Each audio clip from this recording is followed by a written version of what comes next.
The whir of my grandmother's ancient singer machine was the soundtrack to my childhood. Its rhythmic pulse was a lullaby. Its ability to transform flat pieces of cloth into three-dimensional dreams, a constant source of wonder. My name is Maya Lin, and I wasn't one of those children who merely played with dolls. I was dressing them in elaborate, hand-stitched wardrobes fashioned from my mother's cast-off scarves and old linen tea towels. For me, fabric was a language, texture a vocabulary, and silhouette a form of storytelling. Fashion wasn't a choice. It was an intrinsic part of my being, the lens through which I interpreted and expressed the symphony of the world around me.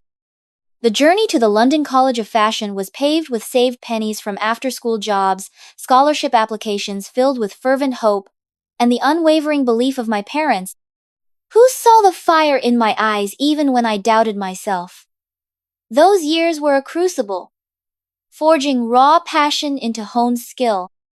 Late nights were spent hunched over drafting tables, my fingers raw from pins and needles, my mind buzzing with concepts that often felt too big for my small dorm room. My graduate collection, Urban Bloom, wasn't just an academic requirement. It was the distillation of my entire existence up to that point. It was born from countless hours spent wandering London's hidden corners, observing the fierce, delicate beauty of nature's resilience in the face of urban sprawl.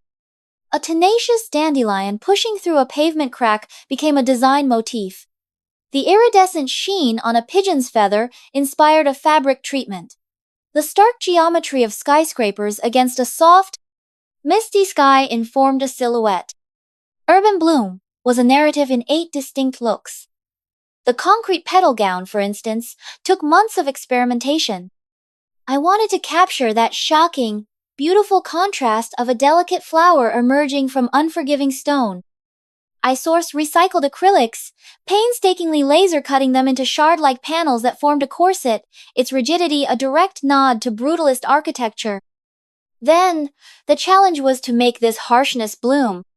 I found a small cooperative in India that produced piece silk harvested without killing the silkworms, and spent weeks hand-dyeing it in gradient shades of a city sunrise, from pale gray to blush pink to a hopeful, ethereal gold. The draping of that skirt, ensuring it cascaded with the organic fluidity of a blossoming flower against the sharp angles of the bodice, involved countless iterations, pins, and repins on my patient mannequin, whom I'd affectionately named Stella. The rust rose ensemble was another obsession. I discovered a textile artisan who wove metallic threads into traditional tweed, creating a fabric that shimmered with the complex patina of weathered metal. I envisioned roses, not as dainty appliques, but as robust, almost defiant sculptures of embroidery, climbing the severe, masculine lines of a tailored jacket. Each rose was composed of hundreds of tiny, individual stitches, French knots for the tightly furled centers, bullion stitches for the unfurling petals, stem stitch for the thorny vines. It was painstaking, eye-straining work, often stretching late into the night, fueled by lukewarm coffee and an unshakable vision. And then there was Nocturne Ivy, a sleek catsuit where I collaborated with a textile student to embed microbioluminescent threads, powered by tiny, flexible cells. The idea was that in low light, the garment would subtly glow, mimicking the eerie, beautiful phosphorescence of certain fungi or deep-sea creatures, nature adapting to the artificial night of the city. This collection was my heart, my intellect, my heritage, and my hopes, all stitched together. The graduate show itself felt like an out-of-body experience. Backstage was a maelstrom of controlled panic. The scent of hot irons, hairspray, and collective anxiety. I remember the frantic last-minute adjustments, a rogue thread snipped here, a drape smoothed there. My hands were trembling, not from fear, but from a potent cocktail of excitement and trepidation. When the first model, wearing the concrete petal gown, stepped onto the stark, minimalist runway, a hush didn't just fall, it was inhaled by the audience. I watched from the sliver of space in the wings, my own breath hitched, my heart a frantic drum against my ribs. Each piece that followed felt like releasing a part of my soul into the world. The way the light caught the metallic threads of the rust rose jacket, the gasp from someone in the front row when the nocturne ivy catsuit subtly pulsed with light as the model moved through a patch of shadow, these moments were incandescent. The applause at the finale was overwhelming, a roaring validation that washed over me, bringing with it a dizzying sense of relief and a flood of tears I couldn't stop. Afterwards, the reception was a whirlwind. Established designers, whose work I'd studied and revered, shook my hand, their eyes alight with genuine appreciation. A notoriously sharp-tongued critic from a leading fashion journal, known for eviscerating lesser talents, actually smiled and called my work a startlingly mature and poetic debut. Buyers from exclusive boutiques pressed their cards into my hand, their hushed tones speaking of appointments and potential orders. It felt like every door I'd ever dreamed of was creaking open. This, I told myself, my spirit soaring, was the moment my life changed. The ensuing silence, therefore, was all the more brutal. The initial flood of congratulatory emails and calls slowed to a trickle, then stopped altogether. The promised appointments were vaguely postponed, then forgotten. I tried to rationalize it. The industry is famously fickle. Budgets are tight. Perhaps my designs, while critically acclaimed, were too avant-garde for immediate commercial uptake. I threw myself into creating a more accessible capsule collection, a diffusion line of urban bloom, trying to translate its core concepts into pieces that could reach a wider audience. My tiny London flat, already a testament to a designer's chaotic life, became even more crammed with fabric bolts, sketches, and the ghosts of my high hopes. The rejections, when they came, were always couched in polite, encouraging language, but they were rejections nonetheless. A slow, corrosive disillusionment began to set in. 6 months crawled by, each day a battle against encroaching despair. I was subsisting on instant noodles and freelance alteration work, the glamour of the graduate show a distant, almost taunting memory. One particularly bleak Tuesday, I was scrolling through Vogue Online, a ritualistic form of self-torture and inspiration-seeking, when an image stopped my finger mid-swipe. It was a preview of Paris Fashion Week. AURUM, the monolithic fashion house, a global empire of minimalist chic, helmed by the newly appointed, enigmatic, and rather intimidating creative director, Seraphina Dubois. The collection was titled Urban Flora. A cold dread, sharp and metallic like the taste of fear, filled my mouth. Urban Flora. The similarity was too close, too pointed. My cursor trembled as I clicked on the gallery. The first image loaded, crisp and high resolution. A gown. A pale, oyster gray bodice, stark and architectural, flowing into a skirt of softly draped silk charmeuse. The vibrant colors of my concrete petal gown were gone, replaced by AURUM's signature palette of expensive neutrals. But the cut, the precise angles of the bodice, the way the skirt fell in those specific, organic folds, it was my design. It was like seeing a beloved photograph of a living person, suddenly rendered in monochrome, their spirit leached out, yet their form undeniably theirs. One by one, the images loaded, each a fresh stab of betrayal. My rust rose jacket, stripped of its rich, rusty tweed, now presented in a stark black wool, the three-dimensional rose embroidery flattened, simplified, but the placement, the way the vines snaked up the lapels and cuffs, an exact replica. The nocturne ivy concept had been diluted into a dress with barely perceptible, almost apologetic, light-emitting fibers woven into the hem, which they'd called Twilight Bloom. They hadn't just taken inspiration. They had systematically plundered, piece by piece, deconstructing my soul, work, and reassembling it with their cold, corporate precision. Even the unique asymmetrical closure I'd developed for one of my jackets was there, perfectly duplicated. The room began to spin. I felt a wave of nausea so intense I had to grip the edge of my desk. How? Who? Then, a sickening memory surfaced. A junior fashion editor, from a very prestigious international magazine, had been particularly effusive at my graduate show. She'd spent nearly an hour with me backstage, meticulously photographing each piece from multiple angles, her notebook filling with my detailed explanations of construction techniques, my inspirations, the sustainable sourcing of my materials. She'd claimed it was for an in-depth feature on the next generation of design talent. I had been so flattered, so eager to share my passion, my process. Had she been a Trojan horse? A scout for the industry vultures? My best friend, Chloe, a vibrant, fiercely loyal graphic designer with an almost supernatural understanding of social media currents, found me later that day. I was still sitting in the same spot, the AURUM gallery burning on my screen, silent tears tracing paths down my numb cheeks. When the story finally tumbled out, a torrent of incoherent grief and rage, Chloe's reaction was visceral. Her usually expressive face, a canvas for 1,000 emotions a minute, hardened into a mask of cold fury. "No," she said, her voice low and dangerous. "Absolutely not. They don't get to do this, Maya. They don't get to steal your spirit and sell it as their own. This isn't just about fabric and thread. This is about integrity, about the future of artists like you. We fight them, and we'll use the weapons they understand, and the ones they don't." Chloe, my whirlwind of a best friend, became my campaign manager, my digital warrior. The thought of taking on AURUM, a titan of industry with a legal team that could probably buy a small country, was terrifying. It felt like standing at the foot of Everest in flip-flops. But Chloe, with her infectious conviction, made me believe it was possible.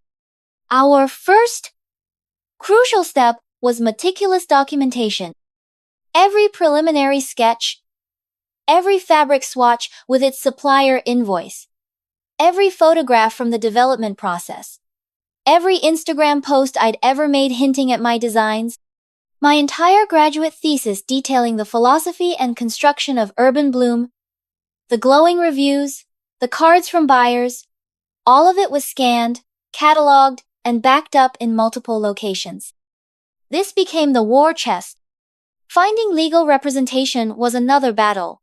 Several high-profile IP law firms, after hearing AURUM's name, politely declined, citing potential conflicts of interest or the sheer difficulty of the case. Fashion design enjoys very limited copyright protection in many jurisdictions, Miss Lin. One condescending lawyer had informed me.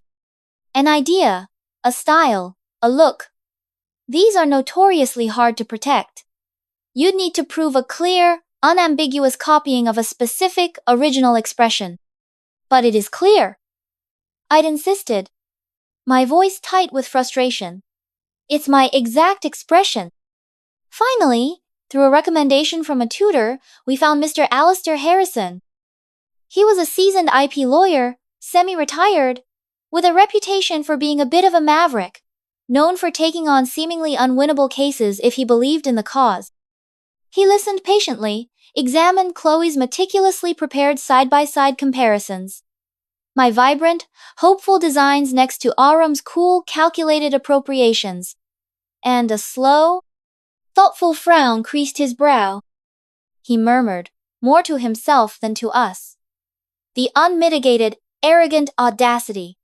He agreed to take the case, largely on a contingency basis, warning us that it would be a long, arduous, and expensive fight, regardless of the fee structure.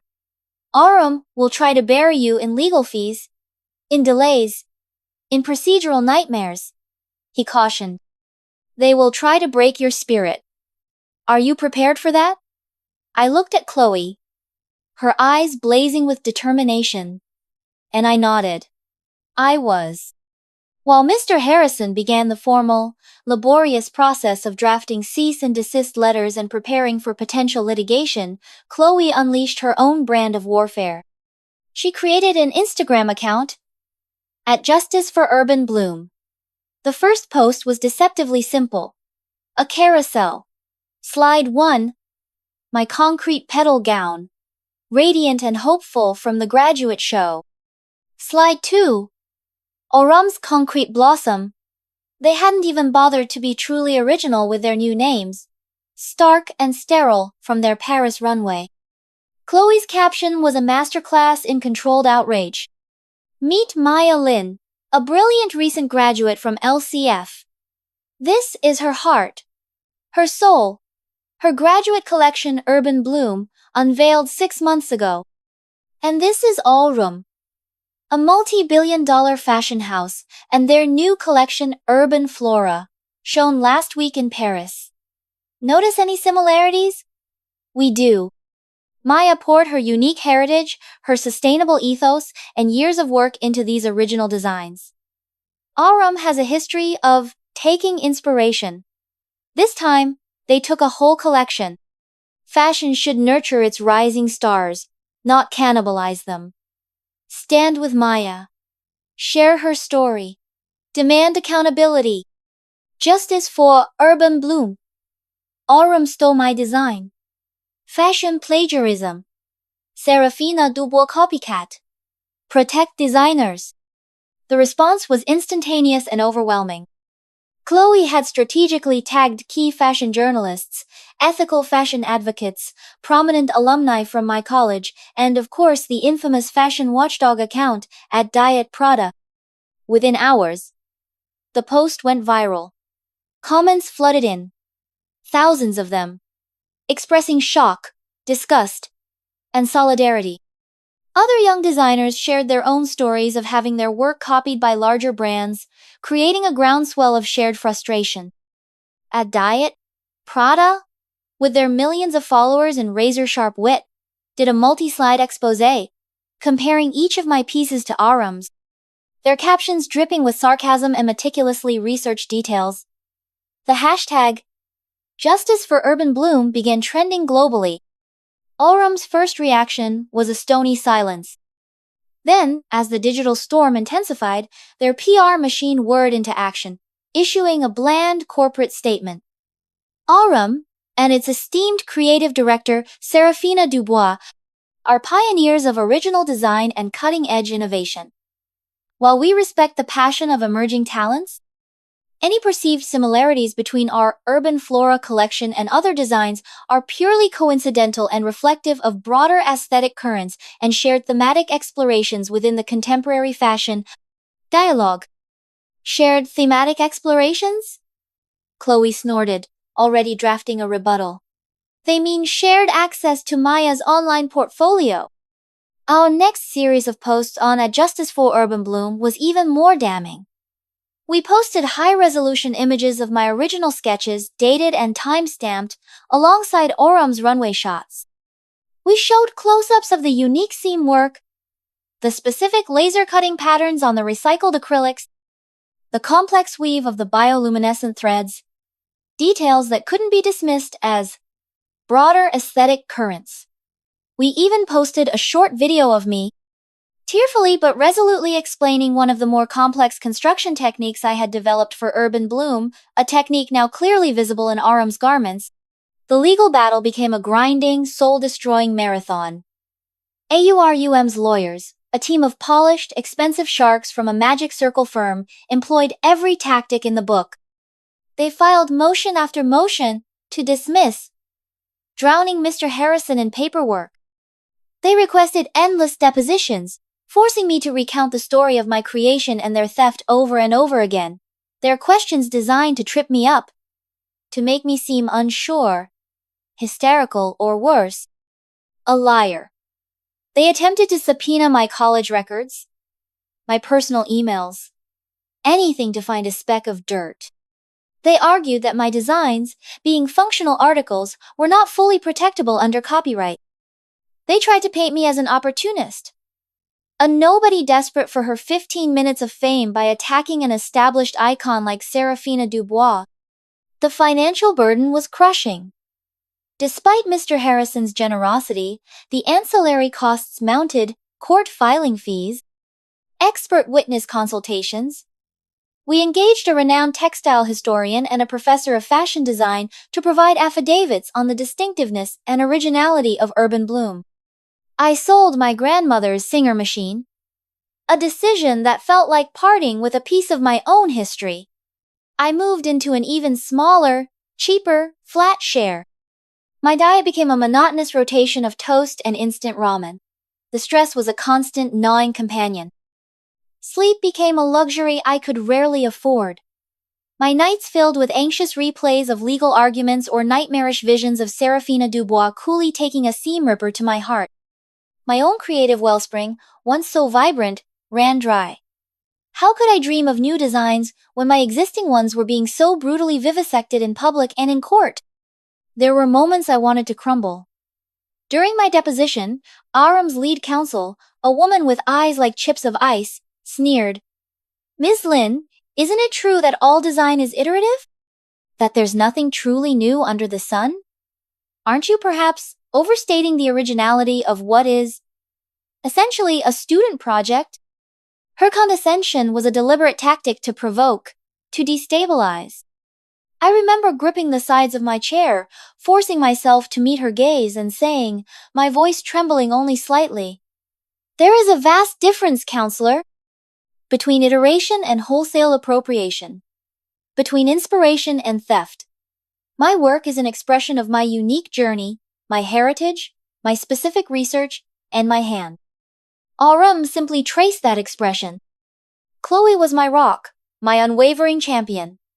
She not only managed the relentless social media campaign, keeping the Justice for Urban Bloom narrative alive and trending, but she also organized crowdfunding efforts to help with my living expenses and the mounting legal costs.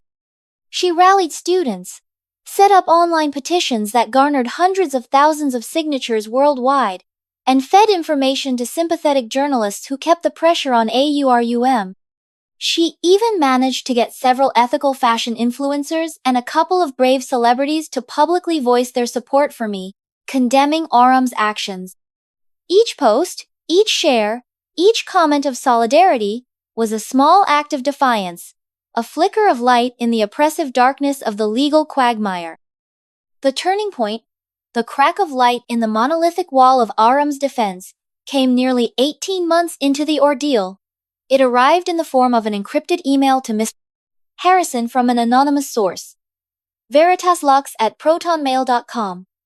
The sender claimed to be a former junior designer at AURUM, someone with a conscience who had been deeply troubled by what they had witnessed. Attached were scanned copies of internal AURUM documents. The first set showed mood boards created by Seraphina Dubois' team before my graduate show. They were filled with generic trend forecasts, abstract concepts, nothing remotely resembling urban bloom. The second set of mood boards, dated just 2 weeks after my show and the initial flurry of online press, were a shocking revelation. They were plastered with screenshots from my online portfolio, images from the LCF graduate show website, even close-ups from fashion bloggers who had covered the event. Scribbled annotations in French pointed to specific details. Replicate this drape. Simplify this embroidery, but keep the placement. Source similar sustainable look materials. But the true bombshell was a series of internal email exchanges. One, from a senior designer to Seraphina Dubois, read, "Madame Dubois, the Lin Students' Urban Bloom collection has several innovative structural elements and a compelling conceptual narrative. We could adapt these significantly for the urban Flora direction." Dubois' chilling reply, "Adapt, yes, but ensure it is undeniably AURUM. The student has provided excellent raw material. Our task is to refine it, to elevate it to our standard. Remove the naive vibrancy, retain the structural integrity. No direct credit is necessary, it is merely research." Merely research, Mr. Harrison had repeated, his voice tight with controlled anger as he showed us the printouts. "This isn't just plagiarism, Maya. This is calculated, cynical, corporate theft, orchestrated from the top." Armed with this damning evidence which Mr. Harrison meticulously authenticated, the legal landscape shifted dramatically. The prospect of these internal communications being read out in open court, of Seraphina Dubois being cross-examined on them, was clearly a nightmare scenario for AURUM.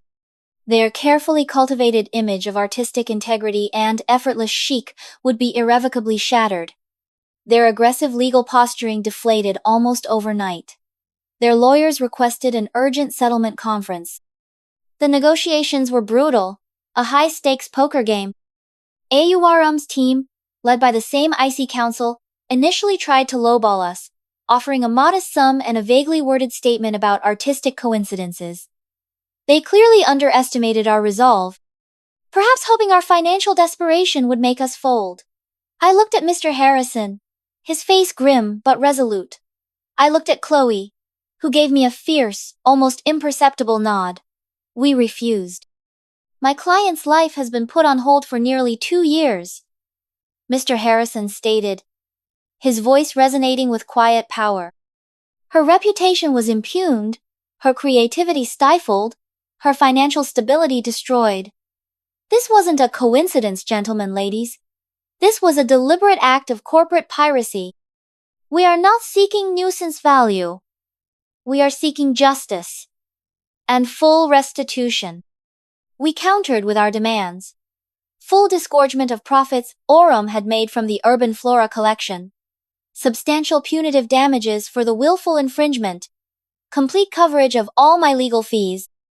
And a clear, unambiguous public apology from both AURUM as a corporation and Seraphina Dubois personally, explicitly acknowledging the unauthorized use of my urban bloom designs. The fight over the wording of that apology alone took weeks. They wanted vague, we demanded specific. Finally, they capitulated. The settlement agreement was signed. The figures astronomical enough to make my head spin. The public apology, when it finally appeared in global fashion publications, on AURUM's website, and across their social media platforms, was still couched in careful legalese, but the core admission was there for the world to see. Seraphina Dubois expressed deep regret for the distress caused to Ms. Maya Lin, and acknowledged that certain signature elements and conceptual narratives from Ms. Maya Lin's Urban Bloom graduate collection were unfortunately and improperly incorporated into AURUM's Urban Flora collection without due credit or authorization. She attributed it to an AURUM's internal oversight in the creative development process and an overzealous pursuit of common thematic inspirations. It wasn't the heartfelt mea culpa I might have wished for, but it was a public admission of wrongdoing from one of the most powerful houses in fashion. Seraphina Dubois quietly stepped down from AURUM a few months later, citing personal reasons. The immediate aftermath of the settlement was a maelstrom.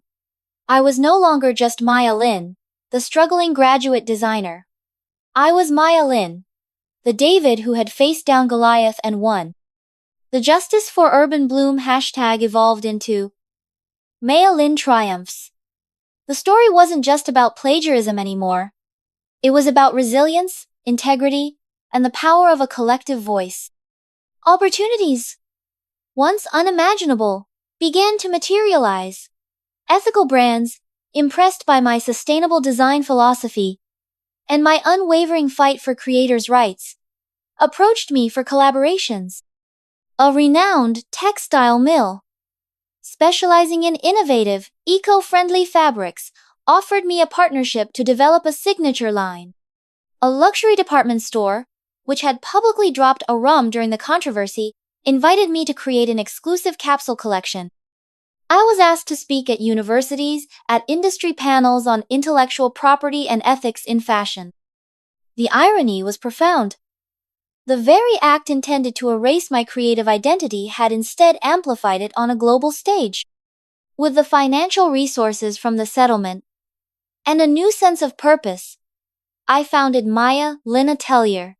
My vision was clear: to build a brand that was not only creatively innovative but also ethically uncompromising. A testament to sustainable practices and respect for artistry. I found a beautiful light-filled studio space in a converted Victorian warehouse, a place where ivy did indeed climb the old brick walls. I hired a small team of talented young artisans and pattern cutters, people who shared my values. My debut collection under my own label was titled Kintsugi Bloom. Kintsugi, the Japanese art of repairing broken pottery with lacquer dusted or mixed with powdered gold, silver, or platinum, treats breakage and repair as part of the history of an object rather than something to disguise. It was the perfect metaphor for my journey. The collection featured evolved, reimagined pieces from urban bloom, the scars of the past now highlighted, celebrated, woven into new narratives of strength. The concrete petal gown reappeared, but this time, the cracks in the laser-cut bodice were filled with threads of recycled gold. The rust rose jacket was reborn in a hand-loomed fabric, incorporating salvaged metallic yarns, the rose embroidery more intricate, more defiantly beautiful than ever. The show for Kintsugi Bloom was held in our new studio space, transformed into an urban sanctuary. Plants cascading from the rafters, the raw brick walls a backdrop to the refined artistry of the clothes. The front row was a testament to the journey. Chloe beaming with pride. Harrison, looking remarkably pleased. My supportive family. The journalists who had championed my story. Fellow independent designers. And even some of the anonymous online supporters who had become friends. As the models walked, showcasing garments born from pain but crafted with love and a renewed sense of power, I didn't feel anger or bitterness towards AURUM. What I felt was a profound sense of peace, of closure, and an immense gratitude for the ordeal that had, paradoxically, forged my true beginning. The legacy of urban bloom was no longer stolen. It was reclaimed, transformed, and now, finally, blooming on its own terms, under its own name. My name, Maya Lin. And this was just the first chapter.